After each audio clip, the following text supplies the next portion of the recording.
Halo semuanya, selamat datang lagi di channel saya, Daftar Suka. Konflik antara Israel dan Palestina meningkat dalam beberapa hari belakangan ini. Puluhan warga Palestina tewas di Gaza dalam aksi serangan udara Zionis Israel. Tindakan Israel dibalas oleh serangan roket dari para pejuang Hamas di jalur Gaza. Akibatnya, sejumlah warga Israel meninggal. Selain dengan pejuang Palestina, Zionis Israel juga berkonflik dengan milisi Hizbullah di Lebanon. Sayap politik dari para militer Syiah ini memiliki pengaruh kuat di Lebanon. Hizbullah juga memiliki beberapa kursi di parlemen. Ada kisah menarik antara pasukan tentara negara Indonesia yang melakukan misi di Lebanon. Saat itu, prajurit Kopassus yang ditugaskan berhasil menyelamatkan pasukan elit Spanyol dari kepungan milisi Hizbullah. Kisah ini diceritakan dan ditulis kembali dalam buku berjudul Kopassus untuk Indonesia, sebuah karya yang disusun oleh E.A. Natanegara dan Iwan Santosa. Kejadian bermula ketika tim Recce atau pengintai dari Spanyol melakukan patroli di sekitar daerah Lebanon, membawa 60 orang pasukan dengan 10 unit panser.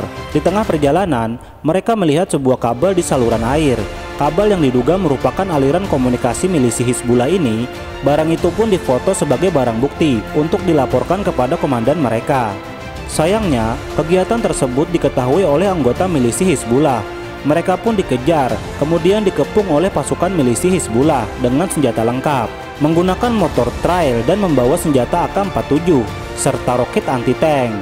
"Kalian punya senjata, kami juga punya senjata. Kami tidak takut menghadapi kalian," ujar salah satu milisi Hizbullah. Berada dalam posisi terdesak, militer Spanyol segera menghubungi anggota TNI yang juga ada di Lebanon dalam United Nations Interim Force in Lebanon atau UNIFIL, sebuah pasukan perdamaian yang dibentuk Perserikatan Bangsa-Bangsa atau PBB. Pasukan TNI yang datang segera menengahi kedua kelompok tersebut dan memintanya untuk berdialog. Pihak milisi Hizbullah pun setuju untuk berdialog dan menghentikan pengejaran.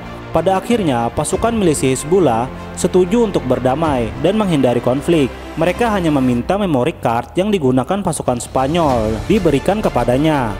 Syarat ini pun disetujui oleh pihak militer Spanyol tanpa ada pertentangan berarti. Setelah keadaan lumayan membaik, pasukan TNI coba meluruskan masalah kepada anggota Hizbullah. Pasukan TNI memang terkenal dekat dengan warga sekitarnya, gemar membantu dan dinilai ramah oleh masyarakat Lebanon yang pernah bersinggungan. Hal ini pun divalidasi oleh salah seorang anggota milisi Hizbullah. Ia mengatakan, jika bukan pasukan Indonesia yang memintanya, akhir masalahnya mungkin akan berbeda. Mereka memutuskan untuk berdialog dan menghindari konflik karena menghormati pasukan Indonesia. Kami orang Lebanon sebenarnya tidak menghargai dan menghormati UNIFIL karena mereka tidak berpihak secara adil pada orang Lebanon. Tetapi kami melakukan ini karena sangat menghormati Anda orang Indonesia, ujar salah seorang anggota Hizbullah. Setelah peristiwa itu, Chief of CIMIC Sektor Major Ferreira mengucapkan terima kasih kepada staf CIMIC Indonesia atas bantuan penyelesaian masalah, termasuk perlindungan serta pengamanan terhadap tim Recce Spanyol. Dan itulah tadi kisah Kopassus selamatkan pasukan elit Spanyol hampir terpanggang senjata anti-tank.